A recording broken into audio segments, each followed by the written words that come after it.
Au-delà de l'intérêt qu'on peut porter à nos confrères, c'est surtout que c'est dans la continuité d'une première réunion qu'il y a eu avant le tournoi, donc un débrief un petit peu des relations qu'il y a eu avec les entraîneurs, et surtout que ça s'inscrive dans un parcours que l'on veut continuer tout au long de l'année qui arrive, l'année pré-Coupe du Monde qui sera très importante. J'étais assez surpris de l'honnêteté des échanges.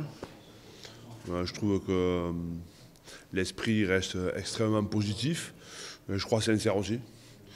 Voilà, donc on est tous avec nos problématiques de club, l'équipe de France a ses problématiques, on essaye de créer du lien, d'améliorer la relation à travers plein de choses pour permettre un meilleur suivi de nos internationaux, tout simplement, quoi. Et j'ai trouvé que des deux côtés, soit à partir de l'équipe de France, notamment représentée par Serge et Jacques, mais aussi tous les entraîneurs de club, il y avait une vraie envie finalement de créer du lien pour améliorer quand même ce qui me semble être important, le suivi de nos joueurs internationaux.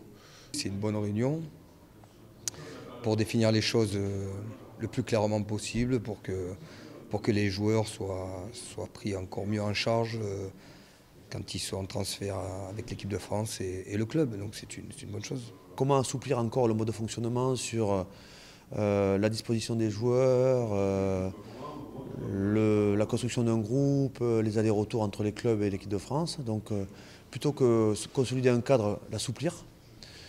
Un deuxième sujet autour d'un outil de partage d'informations pour ne pas être surpris par des bonnes et des mauvaises informations qui pourraient ne pas être connues par soit le staff équipe de France, soit les staffs de club. Et 3, la projection du calendrier jusqu'à la Coupe du Monde. Voilà les 3 sujets qui ont été abordés. Et un sujet sur l'arbitrage aussi, qui en fait est plus qu'un sujet, qui est un fil rouge en fait.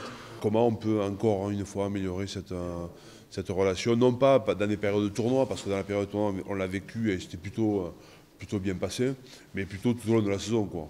Voilà. À partir d'une intersaison qui est aménagée pour les internationaux, les périodes évidemment, tournée d'automne, tournoi, tournée d'été, mais après au milieu, comment on arrive à gérer et faire progresser nos internationaux. Ça a été des sujets animés, intéressants, avec des idées et des points de vue très différents. Je trouvais que c'était encore une fois très constructif. Voilà, il y a pas mal de choses expérimentales pour essayer de trouver la meilleure formule possible avec...